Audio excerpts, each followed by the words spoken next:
a long plastic hallway where thieves and pimps run free and good men die like dogs. There is also a negative side. Hunter S. Thompson said this, and he was not wrong. I started out in Dublin. I wanted to be a photographer, and I was doing all the kind of early general photographic work like weddings and parties and kids. And I got a lucky break. There was a magazine called Spotlight in Ireland which did the show bands. And I wasn't aware of them at the time, but show bands were a very big part of Irish culture, where it's the only chance of Irish men to actually meet women of their kind of own age. And they were always very embarrassed to meet them. It was a very odd situation where people would be on one side, male, drunk, and women would be on the other side, hopeful. The bands, though, came from every town. So every band was a seven-piece band, brass section, and the usual guitar, keyboards, and bass and drums. And what was unique about them was they would play for 4 hours. It was a never-ending music. Halfway through, half the band would go and have their dinner in the dressing room, and the other half would change instruments. And then half an hour later, they'd swap over. So they would play for, 4 hours, maybe more, in big sheds that were in the heart of the countryside. And you'd have cars, bikes, a few donkeys. And it was the parish priest would usually show up to irritate everybody and to make sure that nobody was doing anything that was vaguely interesting. Anyway, the bands were great. There was a lot of them, every town had one, and there was a lot of very big ones who went and toured the east coast of America as well, as an alternative to playing every night around the country. I photographed them for Spotlight magazine, and it gave me a great kind of knowledge of an interest in music, which I had long hair, which was rather unusual in Ireland. People would point at me in the street, and it was good. A lot of them went on to be really quite good. A gentleman called Henry McCulloch, who some people will remember, he was in Wings and the Grease Band and Joe Cocker, and he came from the show bands, as did Van Morrison. So Van played in very early show bands out of Belfast. So to get some photographic ideas, as you do, I headed for London, because Ireland was at least 20 years behind England being 20 years behind America. So in reality, I should have gone to the States earlier. But it was, I got a job as a beach photographer with Butlins. And coming from Ireland to that environment where girls would and guys would come for a 7-day event at Butlins was a bit of an eye-opener, and very good fun. I got a job at Rave magazine, which is a big magazine in the early '60s, and I did the Beatles at the Cavern as part of a project to do 12 Liverpool bands. What I found remarkable is they were all playing the same material. So Long Tall Sally and Twist and Shout was actually done by most of them. The Beatles, I don't remember anything really remarkable about them. Paul McCartney was friendly, John Lennon was very unfriendly. And I went from there, so it was a brief kind of 12 bands, I went from there to do the Rolling Stones in Dublin, so I was now getting into the music photography, and they were downright unpleasant all round.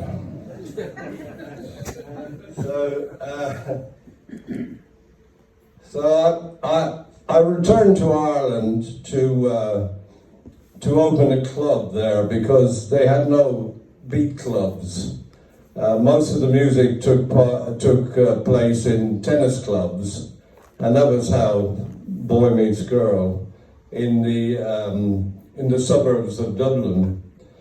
The new club was called Sound City, and one of the early bands that I put on there was called the Black Eagles, who were fronted by a well-known man by the name of Phil Lynott, who was about 15 or 16 at the times. The band, because the manager, the drummer, his father was the manager, and so he got them all up in blazers, black polo necks, blue blazers, black trousers, and Phil, in order to be a bit stand out, had white gloves. So that was a big moment. Girls used to queue up just to talk to Phil.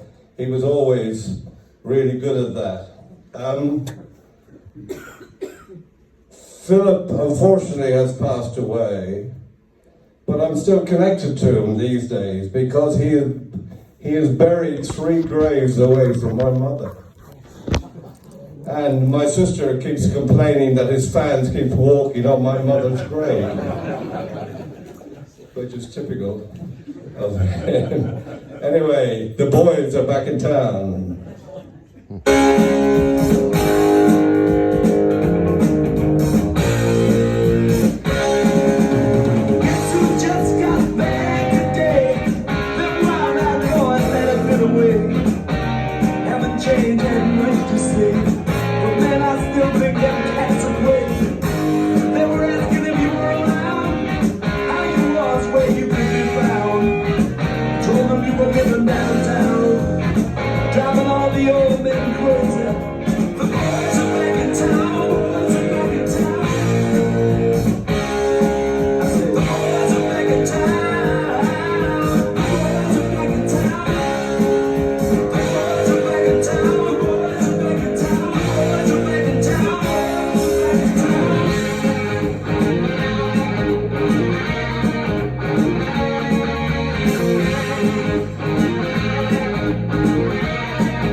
Shortly after we started the club in Dublin, the group then split up, and I had taken pictures of Van a couple of times as part of my early photographic career.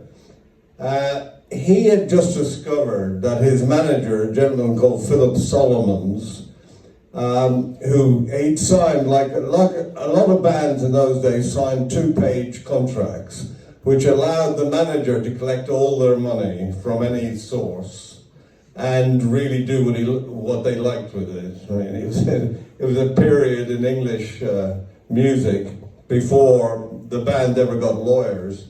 So Philip had collected all them's money, and he had then decided that he would pay the group, which was nice of him. So they all got 30 quid a week, and that was an extraordinary amount of money in those days for a group that was seen by other groups as being, the height of success. Van then discovered that his publishing and his songwriting was part of the place where the money was coming from. So that broke up them and caused him to go back to Belfast. It's not a place to go back to if you're not really happening. Do you know what I mean? You go to Belfast if you're right on the top of the queue, but if you're not happening and your manager you just split up with, it's not a place to go to. And Van came down to Dublin, trickled down to Dublin, came to the club that we were working in, and it was good. He would get up with a few groups from time to time. He was always an extraordinary musician and songwriter, but his ability on the sax and harmonica was extraordinary. Anyway, he came to stay at my flat because he didn't have a place to stay. And let me tell you, he was a terrible flatmate. I mean, he was a pain in the ass, really. He didn't talk a lot. He had a very unusual habit where he would smoke and tap his ash onto his knee and rub it in. Not very social. And my social life went to pieces. There weren't very many girls that wanted to come around and meet Van in those days. Maybe now it would be different. So Bert Burns was a producer who had produced Here Comes the Night and also Baby Please Don't Go for them. And he was on the phone all the time, and Van kept giving me the phone saying, you should sort it out. But I knew nothing about, American business, whatever. I should remember that Here Comes the Night, which is Van's staff, when he got the knighthood, they would murmur as he passed by, here come the night, here come the night, which is a good story. Anyway, eventually I convinced him that he should go to America and Bert would look after him. And he did to a degree, although Van, Bert's wife always said that Van had given Bert the heart attack that killed him because of his personality. We're going to see a video of Van which in the middle of it you'll spot the fact that he has a harmonica solo to come, but he's forgotten his harmonica. So you'll see him getting more and more nervous as he heads towards the solo bit. Here come the night. From Belfast with on standard, baby, please don't go. Here is, or here they are, anyhow, they are them.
You'll see the harmonica solo.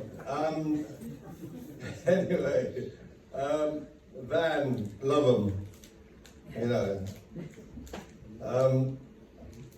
before long, a photographer friend of mine who had no money, inevitably, groups never had any money in those days, they needed some photographs, so I did some photographs for him, and that became a useful currency. The club was good, and I did quite a lot of photography at that time. The group that we're talking about were called The People, pretty innocent name. It eventually became the Heir Apparent later on, and that story will come up. The guitar player was Henry McCulloch, the bass player Chris Stewart, Ernie Graham, the lead singer, and Davy Lutton, the drummer. Unfortunately, only Davy is still rocking at the moment, but Henry was great, and he became, he is legendary. God bless him. So here is a chapter of my new book that I'm working on at the moment. I thought I would take the opportunity to read you a chapter and try it out on you. Okay, so react to it, whichever bit you like. So I'm on the corner of George Street and Edgware Road in London, looking up at a swanky 15-story building. Somewhere up there, I have my first music business appointment with Chaz Chandler, the Animals bass player turned impresario. Kitted out in my best managerial clubber, I'm 10 minutes early thinking about what I'm going to say and how to appear knowledgeable. When I find his door, I brush my boots on the back of my trousers, stand tall and ring the bell. There's no sound. I press it harder, nothing, silence. I stand there wondering if I'm supposed to keep tapping on the door with a coin, or God forbid, talk through the letterbox like a squid. After about a minute of not knowing what to do, a presence on the other side starts opening the lock.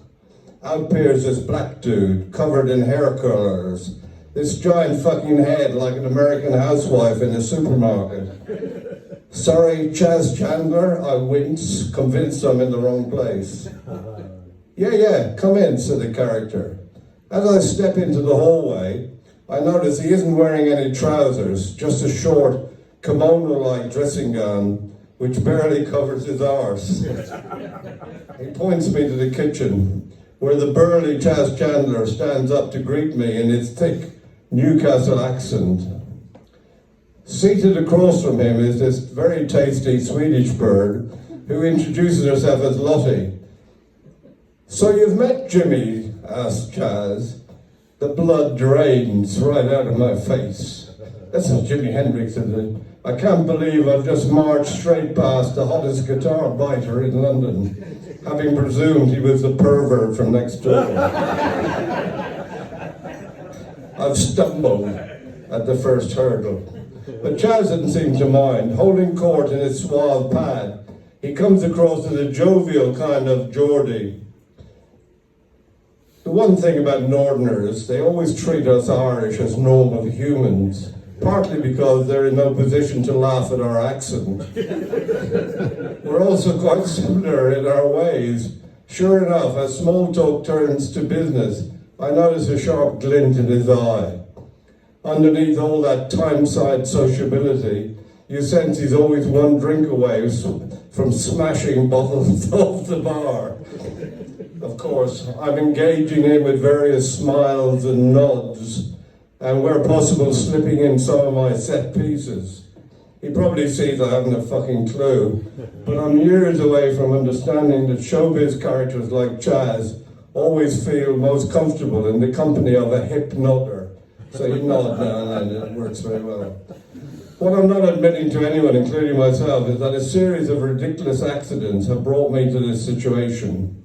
Just 3 weeks previously, I was happily living my life as a freelance photographer in London when a bunch of musicians from Belfast, that is, the heir apparent, the people, arrived in London, camping on my floor and getting me evicted.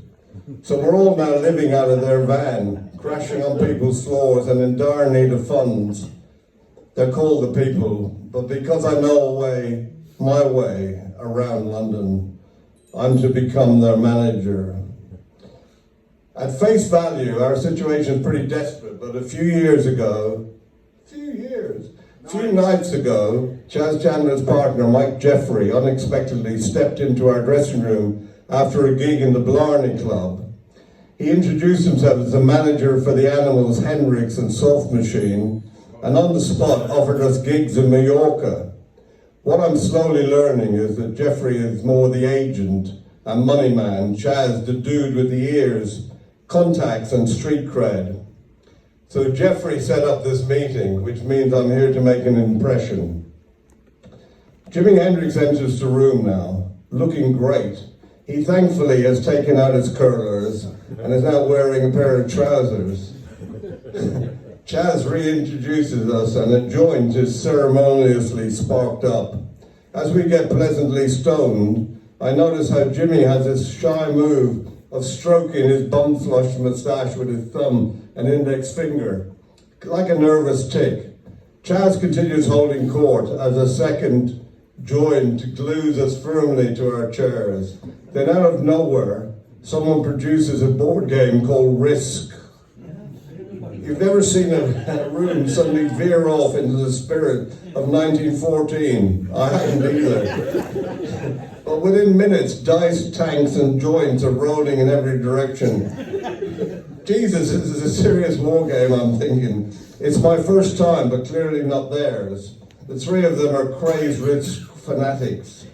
Even Chaz's Swedish mannequin has transformed into a cackling Viking marauder. Who wrote that? Anyway, at about 2 in the morning, after several hours of World War III, with my new partner, Jimi Hendrix, I sense it's perhaps time to leave, and I say my thank yous, slide into my suede jacket, back past a broken doorbell, and out into the London night. Feeling I've passed the personality test, I work my stunned legs into a clockwork rhythm and float through the empty streets to wherever the lads are crashing that night. Where this new adventure with the Hendrix gang would lead, I did not know, but I could almost see my lucky stars aligning overhead. Here it is, Hey Joe. You know I'm gonna mess around town. Yeah. Yes, I did. I'm sorry. You know I'm gonna mess around town. Now give me a gun.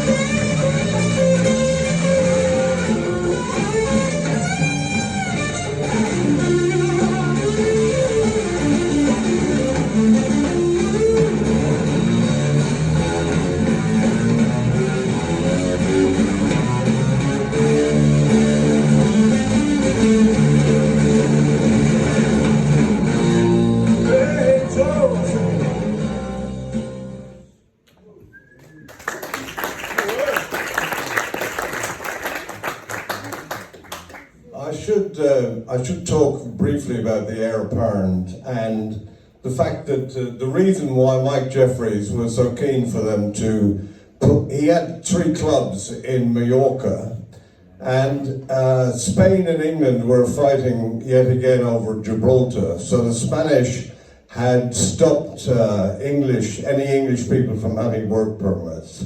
So he was there because he'd heard that we were Irish, and so he came to establish that. So he said, "You are Irish?" I said, yes, we are Irish.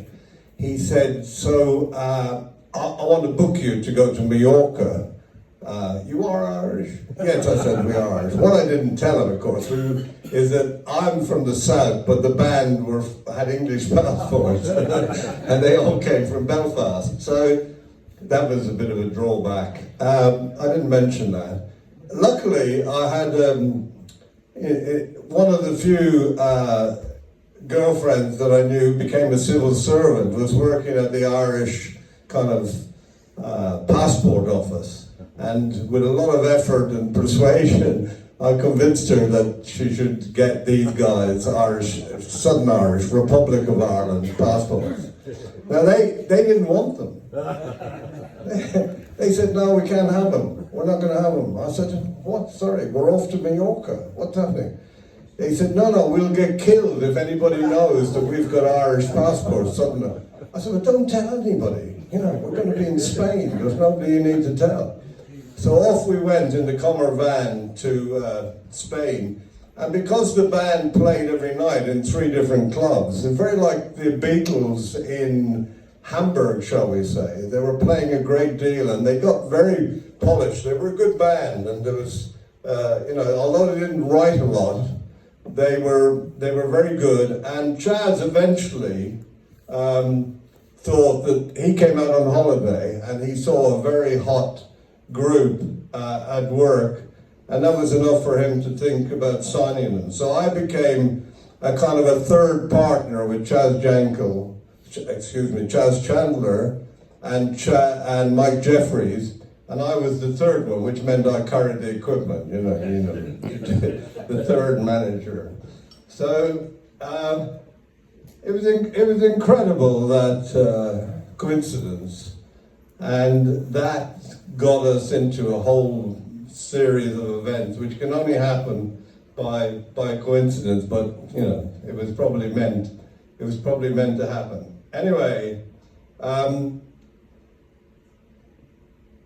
the first tour we had when we came back to London was at the Savile Theatre, supporting Jimi Hendrix on a very big bill. Brian Epstein had bought the Savile Theatre, and it was one of the kind of legendary series of gigs. There were about 5 or 6 of them. The Who were one. There were various, and we were suddenly in the mix to be part of that. I went to America with the band as again supporting Jimmy in America and doing the equipment by and large. But eventually, the tour manager Jerry Stickles got ill and had to go to England for a medical holiday, and so suddenly I was also then elevated to tour manager. So they gave me a briefcase, a list of gigs, and a Beretta. And, and a license to carry it concealed. So that was, you had to have that for the insurance in America. You had to carry a gun. So, you know, so it was a bit of a revelation. I mean, the whole thing was, you know, one of the things I thought was, I thought naively that John F. Kennedy had sorted all the racist problems out in America. To my amazement, they were still very present. And here we were with Jimmy and a lot of very redneck kind of promoters. Anyway, part of the first tour, which I was looking after, there was a few incidents about underage girls. There was a situation where, to my amazement, you know, the police were ready to take money from you in order to not pursue you into various things. But the Vanilla Fudge, I don't know if you're familiar with that band, You Keep Me Holding On is pretty much their only big one. I was told that they were to join the tour and that I should, you know, be very helpful towards them, which, you know, was no problem. So the gig was to happen in Jackson, Mississippi, and they were to join at that point, but they hadn't come by showtime. You know, hadn't turned up. So I'm just looking at the stage, trying to be professional and look at everything. Excuse me, before the doors open, and at that time, this little guy came up in a kind of a mohair suit, and he had a very broad gentleman beside him who was kind of as broad as he was tall. And they came up the hall and so engaged me in conversation. And he said, I'm the manager of the Vanilla Fudge and our equipment hasn't come, but the band are here and we'll have to use your equipment. And I, you know, obviously said, okay, yeah, that's cool, but I'll have to ask the band. I'll just make sure that the group agree for their equipment to be used. At which point, the little short, wide gentleman grabbed my shirt by this bit and pulled it down so swiftly that he ripped the whole front of the shirt off. And I'm looking down, and as I look up, there is a very large automatic in my mouth by the little guy. The little guy, and I said to him, use anything you want. No problem. It'll be no problem. So the Vanilla Fudge played that night on Jimmy's gear, which I sorted out afterwards. And in the morning, it turned out that he was a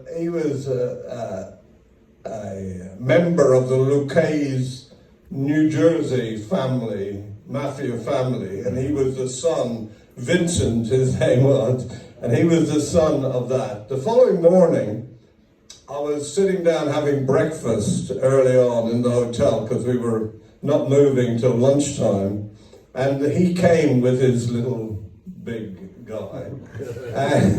And he said, look, I may have overreacted last night. And I said, oh, no. And he slipped an envelope under my plate, which is, it turned out, he said, I want you to look after my band. I can't be here. I've got other business. So he slipped an envelope under my plate, which eventually, when I looked at it, had $1,500. Now I was on 150 a week was my thing. So I think he overpriced the shirt, but it was no problem. The song, which you'll now see a video of, "You Keep Me Hanging On." Now, you really don't want me. You just keep me hanging on. You really don't need me. You just keep me hanging on. She said that we broke up. You just wanna be friends. But how can we still be friends when seeing your phone breaks my heart? There ain't nothing I can do about it.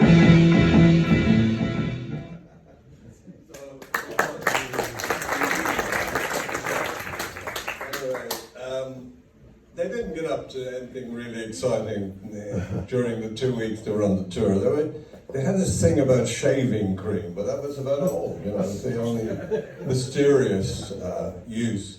And I never did meet Vincent again. I saw him kind of shot in a barber shop or something later on. But anyway, that was the exciting thing there.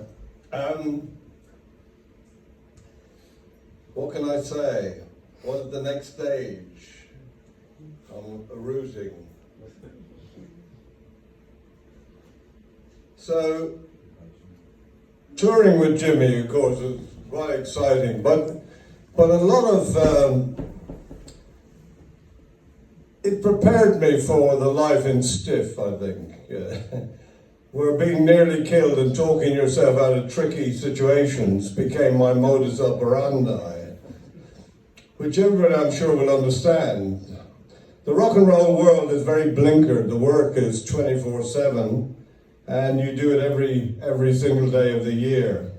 There's a great expression in the music business, or there was then, where they say a tired band is a happy band. And whoever works out the schedules for a lot of American tours, particularly at that time, was completely off his trolley. So we were in a constant state of difficulty because we needed to get flights on this first tour a lot of the time. It wasn't just a road thing. It's so big, the USA, and the agent in New York was just taking money for gigs and wasn't too pushed about the difficulty in travel. There's an awful lot of very interesting bits, but Jimi Hendrix, of course, we all know, was an incredible talent, but he was seldom allowed the time necessary to compose the work that he might have been capable of. His early demise was down to being worked too hard and not having management considering his natural requirements. He would stay up all night. He loved to play music. He was music driven, and he would be up most of the night and not get to bed till very late and have a very early flight in the morning. It was a real effort of getting. He would get up. He was a remarkably resilient guy. Mitch Mitchell, on the other hand, the drummer, he was a pain in the arse. I mean, big time. And he would barricade his room, so you couldn't get in, you couldn't get him out, and you couldn't get in. On one occasion, when I couldn't get him for a flight, I got the manager of the hotel. I learned this from another tour manager. Got the manager of the hotel, and I said, look, I'm going to take this fire axe Sparks, right? But I'm going to pay the bill immediately afterwards of what you think. I'm going to take the Sparks. And I went with him and smacked the door down in Mitch's room. And Mitch, of course, was saying, I'm going to get you fired, you Irish cunt, you know. But I dragged him out, because he always wanted to be as big as Jimmy in a funny kind of way. And we all think he was great. He was a great drummer. But we always think of him as not being quite as big as Jimmy. You know what I mean? Jimmy was the reason why we were all there. Anyway, I left him behind as well. And one thing, I left him in the hotel, took the whole bands, 2,000 miles away, but I'd left enough money at the reception desk for him to be able to get a flight, and he did get it, And maybe at that point people discover that you would do things, that you would go out far, and so as a result they would realize that it was serious. They had to look after themselves a bit. I had 28 guys on the road. I was the tour manager. There wasn't anybody else. And so at an airport, people would go,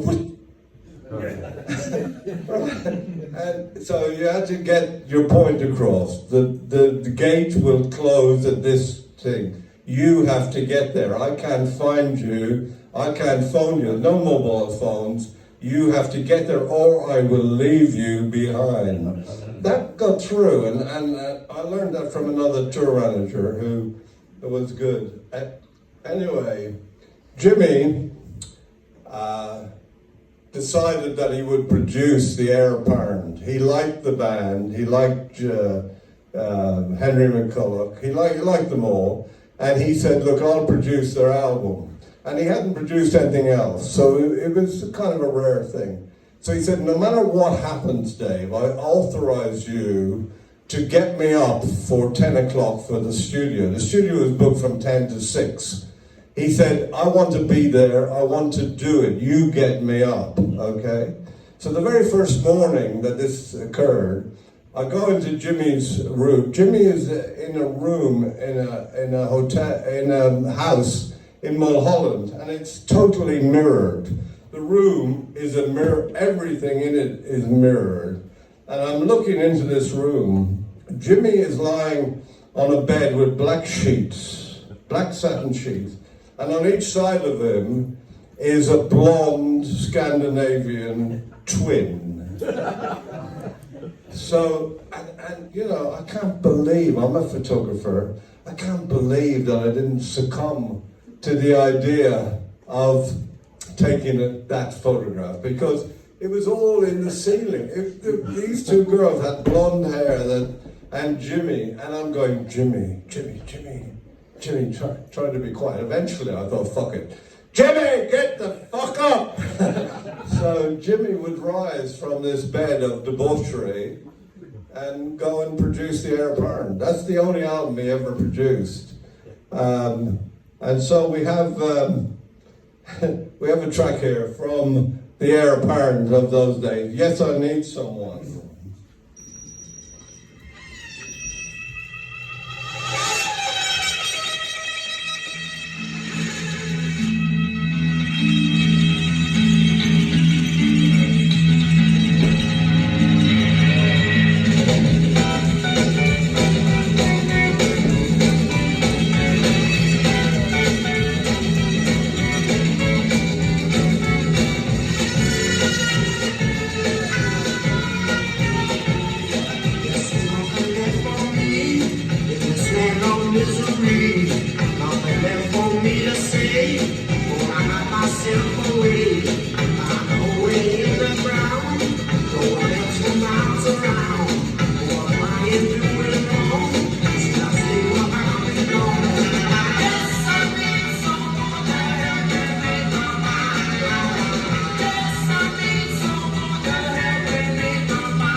because she can.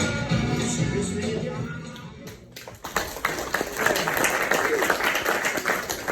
Yeah, the air barns, and I remember them well.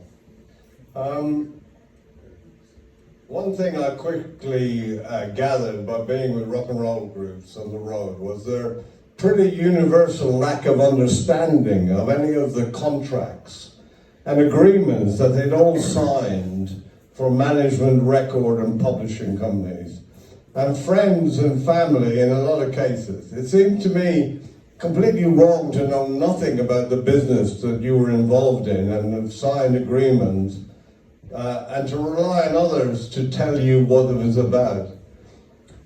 The biggest thing, and it was a well-known phenomena at that time, to get bands to sign their agreements, you would get them to sign them just before they went on stage. So the management would come down with a contract which is totally in their advantage. And just before the group would go on stage, oh, you're on now, it's big, oh wow, we're in the Albert Hall, wow, you're on big. Just sign that before you go.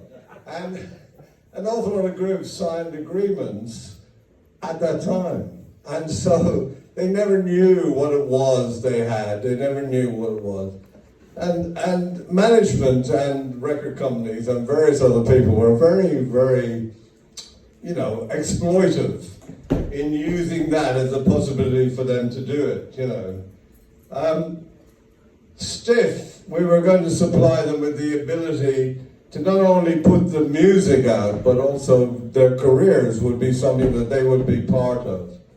And I think it played a key part in putting Stiff artists' careers alive to this day. So you've got Elvis Costello on the road, you've got Nick Lowe playing, you've got Reckless Eric. There's somebody up here who I know who's a big Reckless Eric fan, and you have many more. And there's still the Damned, for example, are going from strength to strength. Madness, you cannot believe how big and how successful they are at this time. When I started out as an independent manager, which is just before Stiff and what made Stiff kind of function, because we were making some income, I started to rub shoulders with the major record companies. So at that time, CBS, you had Warner's, you had MCA, you had RCA, you had an awful lot of people. And quite honestly, as a manager of groups, Graham Parker, Dave Edmonds, Ian Dury, I realized that the majors really didn't really know too much, really. Their whole attitude was one of the group's problem is the group's problem. The group's problem is to find their audience and to do it all. It's not our, we just take the cream off the top. And it was ridiculous. They hated everything that progressed the attractiveness of the music and constantly worried about adding to their manufacturing and marketing costs, right? They had a really one slogan, and it's still to this day present. There was one slogan, anybody give me that slogan? That is the major record company's slogan to promote new music. Anybody? It's called Out Now. That's all they did. They would put Out Now on the thing, and we thought this was a joke, right? The Stiff slogans at that time, we thought we could be more eye-catching and more memorable. We came, we saw, we left. Tomorrow's sound today. Money talks, people mumble. Where perfection is no accident. The second best answer is no. If it ain't Stiff, it ain't where the fuck. And so a personal favourite from Ian Dury's worldwide multi-platinum album, New Boots and Panties, was give up smoking and give us your money. And don't fart before your arse is ready. So we were trying to attract the public into thinking this is something we should get involved in. Right, something new, something obvious. So, there's a story about major record companies on a Tuesday, because of the way the structure of the week went. Tuesday, the chart came out. And on a Tuesday afternoon, the major record companies would have meetings, their marketing meeting, to discuss the week ahead, right, from whatever had come up in the thing, you know. And there's a, I think that the manager of, and my mind is now a complete blank, I have to admit. Dire Straits, right? The manager of Dire Straits went to a meeting at Phonogram. Ed Bicknell. Ed Bicknell, that's exactly the gentleman. He's not here, is he? I have to change the story. He went to a marketing meeting at Polygram with a Reckless Eric 4-color sleeved single and Dire Straits' new single, which was in a house bag from Polygram. The house bag being a much cheaper and kind of, you know, the 4-color, and he said, who the fuck is Reckless fucking Eric? Because he's got a fucking house bag. Look, 4 colors, my band, the biggest band in the whole fucking world, and you've got it in a house bag. What's happening? We love that. We heard about that. We had moles everywhere. And so they would tell us what happened at the marketing meeting. So it was fantastic. I mean, twisting the tail of the majors was, its own success. And that's what we did. It's, what can I say?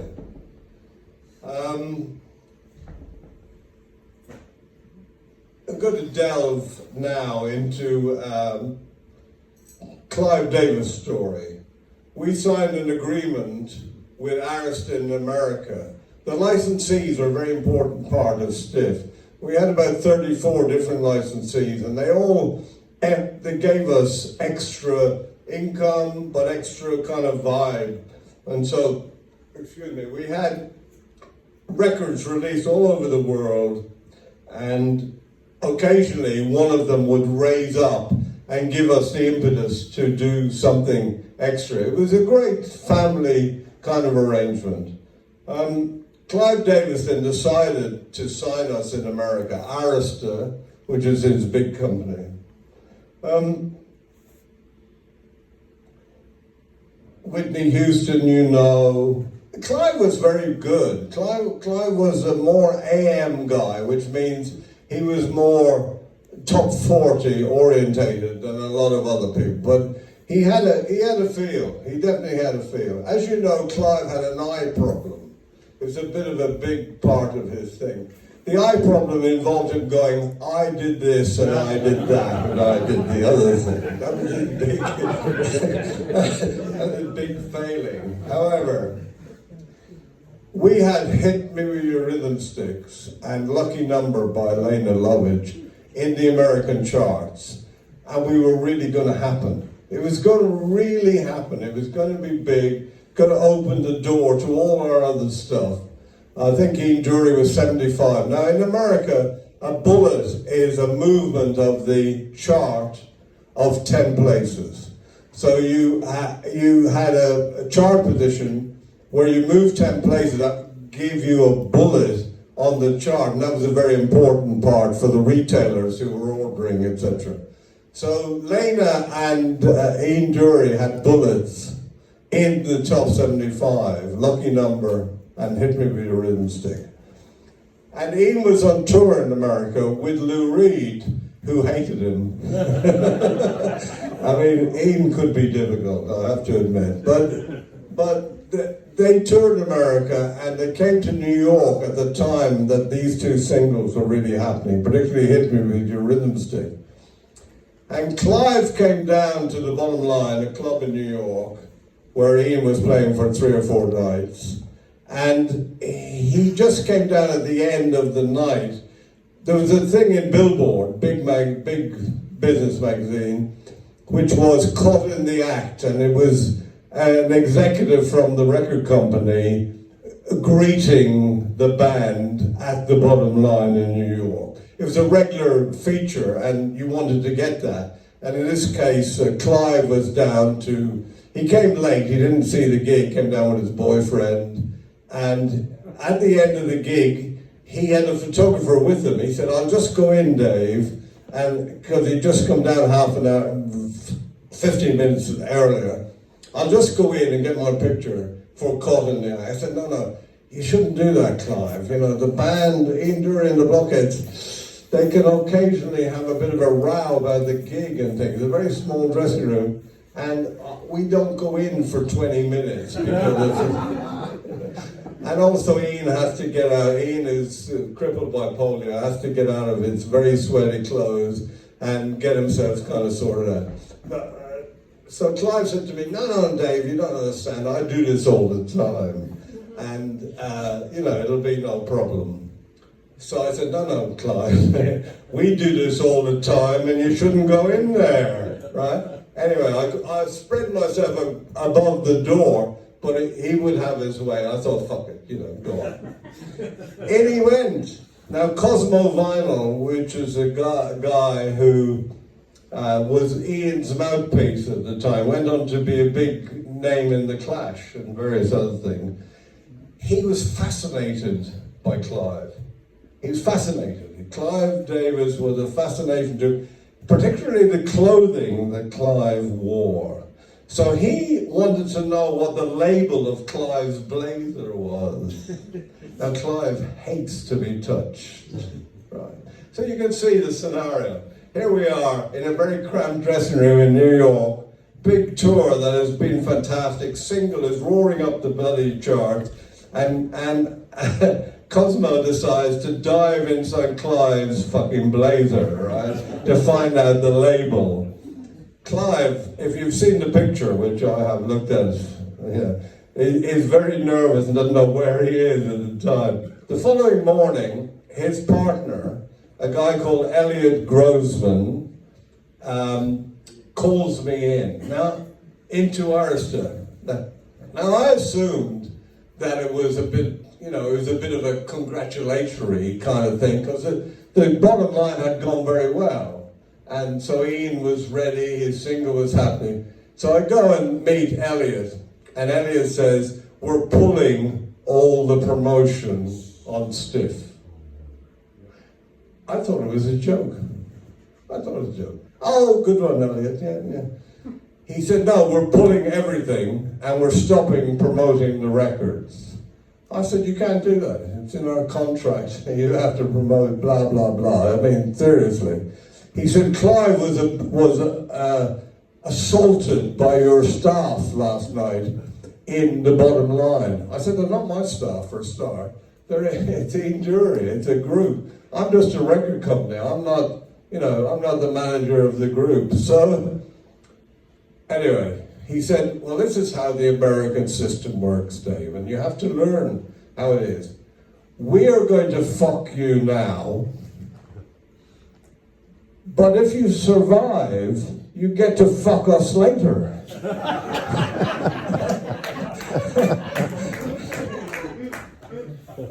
I had jumped from Sony. I had a Sony deal, but I decided that Arista was the right company because of Clive, because Clive's ability and Clive's direction, and because he ran the company in a very strong manner.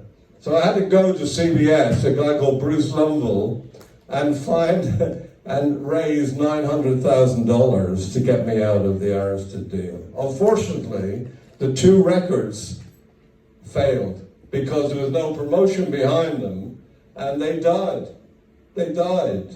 Right? And that was an experience, yet again, of, the American record business. I was a bit naive as to that, But Bruce Lumble saved our ass, and we went on to do various things that were worthwhile.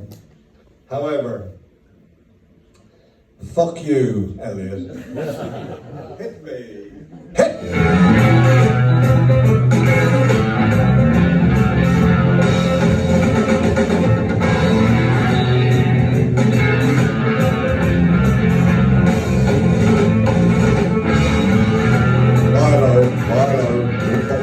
Long. I'm gonna sort it out.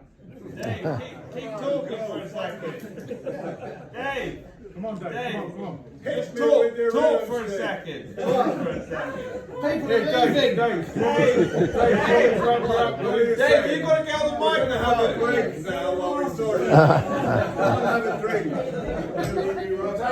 Ladies and gentlemen, I'd just like to introduce There will now be an intermission while we, of 20 minutes while we sort out the technology.